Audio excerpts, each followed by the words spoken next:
Hello guys, நீங்கள் பார்த்துட்டு இருக்கிறது உங்கள் வெஜ்ஜின் பையன் சேனல். இப்போ நம்ம புது விதமான ஒரு சீரீஸ்க்குள்ளே போக போகிறோம். இந்த சீரீஸ்க்கு நாம வச்சிருக்க பேர் என்னன்னு கேட்டிங்கன்னா, அவன் கிட்ட கத்தி இருக்குது, என் கிட்ட பெட்டி இருக்குது. இதுதான் இந்த சீரீஸ்க்கு நம்ம வச்சிருக்க பேர். வாங்க இந்த சீரீஸை நம்ம டீட்டெயிலாக எக்ஸ்பிளைன் பண்ணி பார்க்கலாம். ஃபர்ஸ்ட் எபிசோடு எடுத்தோடனே சிவப்பு கலர் நைட்டியை போட்டுக்கிட்டு அந்த பொண்ணு அந்த நைட்டியை திறந்து தன்னோட மேலழகும் கீழழகும் சும்மா வெறிக்க தனக்கு தானே சூடு ஏற்றி சும்மா வெறித்தனமாக என்ஜாய் பண்ணுறான். அதோட தான் சீரீஸ் ஆரம்பிக்கிறாங்க. அவள் தான் இந்த வீட்டோட மருமக. அந்த மருமக ஏன் இப்படி பண்ணுறேன்னு பார்த்தா, அவள் புருஷன் செத்துட்டானா. செத்து போன புருஷன் நினச்சி தனக்கு சந்தோஷத்தை கொடுக்க யாரும் இல்லை அப்படின்னு சொல்லிட்டு தனக்கு தானே சந்தோஷத்தை கொடுத்துட்டு இருக்கா. அப்படி அந்த சீனை கட் பண்ணால் ஒரு ஆள் உட்காந்து தன்னோட கம்பெனி கணக்கை பார்த்துட்டு இருக்க மாதிரி காட்டுறாங்க. அந்த கம்பெனி கணக்கை பார்த்துட்டு இருக்காவன் இப்போ தான் என் கம்பெனி கணக்கு ரொம்ப கிளியராக இருக்குது, இதுக்கு முன்னாடி இந்த ஆள் சரியில்லை, இவன் ரொம்ப நல்ல பையன், திறமையான பையன் சொல்லிட்டு இப்போ இருக்கவனை பாராட்டிகிட்டே இருக்கான். அப்படி பாராட்டிக்கிட்டே அந்த மொத்த கணக்கையும் பார்த்து முடிச்சதுக்கப்புறம் இவன் ஃபோனுக்கு ஒரு மெசேஜ் வருது. அந்த மெசேஜ் எடுத்து பார்த்த இவன் ஏதோ ஒரு பொண்ணை பார்த்து தனக்கு தானே உடம்பு சூடேற்றிக்கிறான். எவ்வளோ அழகுன்னு சொல்லிட்டு ஃபோனை கூட விட்டு வைக்காமல் நக்கி என்ஜாய் பண்ணுறான். அந்த பைபிள் அவ்வளோ காஜி பிடிச்சிரியுது. இப்படி இவன் காஜி பிடிச்சி பார்த்துட்டு இருக்கும்போது இவனோட தம்பி சும்மா தூக்கிட்டு நிற்கிறான். அந்த தம்பி தூக்கிட்டு நிற்கிறத இவன் பிடிச்சிட்டு நிற்கும் போது கதவை திறந்துக்கிட்டு உள்ளே ஒரு ஆள் என்ட்ரி கொடுக்குறாங்க.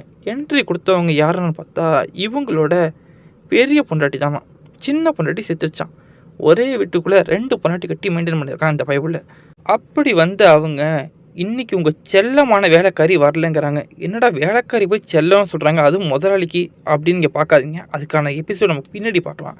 இப்போ நீங்கள் பார்த்தீங்கன்னா உங்கள் செல்லமான வேலைக்காரி வரல அப்படின்னு அந்த அம்மா சொன்னோன்னே, சரி உர்றி நம்ம பார்த்துக்கலாம் அப்படின்னு சொன்னோன்னே, உங்கள் சின்ன பொண்டாட்டியோட பொண்ணும் ஒரு வேலையும் செய்ய மாட்டேங்கிறா. அவ்வளோ சும்மா மிளுக்கா உடம்பை தாங்கிட்டு உட்காந்துக்கிறா. என் மருமக மட்டும்தான் எல்லா வேலையும் இழுத்து போட்டுட்டு செய்கிறா. செல்லம் கோச்சிக்காதம்மா, அவள் சின்ன பொண்ணு தானே, அப்படி தான் இருப்பா அப்படின்னு சொல்லிட்டு என் புள்ள செத்ததுக்கப்புறம் என் மருமகளை நீ தான் பத்திரமா பார்த்துக்கிற, அதுக்கும் தேங்க்ஸ். என் பொண்ணை வேலை வாங்காமல் இருக்கியே அதுக்கும் தேங்க்ஸ் அப்படின்னு சொல்லிட்டு இருக்கும்போது, உங்கள் தேங்க்ஸ் எல்லாம் ஓரமாக வச்சுக்கோங்க, எனக்கு ரொம்ப டயர்டாக இருக்குது, நான் தூங்க போகிறேன் அப்படின்னு சொல்கிறா இந்த வீட்டு முதலாளி அம்மா. இப்படி இந்த முதலாளி அம்மா சொன்னோன்னே இந்த பைபிளை சும்மா விடுவான்னு நினைக்கிறீங்களா? என்னடி டயர்டாக இருக்குன்னு சொல்கிற, கொஞ்ச நேரம் என் கூட 1 மணி நேரம் இருக்கலாம்ல அப்படின்னு கேட்கும் போது, தினமும் தானே இருக்கேன், ஒரு நாள் எனக்கு ரெஸ்ட் விட மாட்டிங்களா அப்படின்னு தம்மா கேட்க, ஒரு நாள் கூட விட முடியாத அளவுக்கு உன் உடம்பு சும்மா அழகாக பளபளன்னு இருக்கேடி அப்படின்னு இவன் சூடு ஏற்றிக்கிட்டே, என்ன பண்ணுறது செல்லம், நீ இல்லாமல் என்னால் இருக்கவே முடியாது, ஒன்று பண்ணலாம், இன்றைக்கி உன் உடம்பு டயர்டை நான் போக்கிறேன், ஆஃபீஸ் வேலை பார்த்து என் உடம்பு டயர்டாக இருக்குது, அந்த டயர்டை நீ போக்கிரு அப்படின்னு சொல்கிறாங்க. இந்த அம்மாவோட அழகை நம்ம வர்ணிக்கல இல்லையா? லோ ஜாக்கெட்டில் புடவை ஒன்று மேலழகு தெரியாத மாதிரி போட்டுக்கிட்டு கழுத்துக்கிட்ட அழகாக டேட்டோ போட்டிருக்காங்க. கழுத்துக்கிட்ட இருக்கிற டேட்டோவை நம்ம பார்க்க போனால் இவங்க முன்னழகு முன்னாடி வந்து என்ன பாரு அப்படின்னு இழுக்கிற மாதிரி இருக்கும். இப்போ வாங்க கதைக்குள்ளே போகலாம். ஏன் டயர்டை நீ போக்கிடு அப்படின்னு நம்ம வீட்டுக்காரன் சொன்னோன்னே, என்னங்க இப்படி சொல்கிறீங்க அப்படின்னு அழுத்திக்கிட்டே, சரி விடுங்க நான் உங்கள் டயர்டை போய்க்கிறேன் அப்படின்னு சொல்லிட்டு இந்த அம்மாவை கம்பெனி கொடுக்க ஆரம்பிக்கிறாங்க.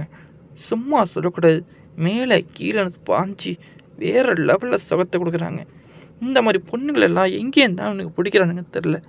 இந்த வயசுல இந்த பொண்ணுங்க காட்டுற ஆக்ஷன் மட்டும் அப்படி தான் இருக்குது, நமக்கு சூடு ஏற்றுது. இதோட இந்த எபிசோடை நம்ம முடிச்சுக்கலாம். நெக்ஸ்ட் எபிசோடில் உங்களை சந்திக்கிறேன். அது வரைக்கும் டாட்டா.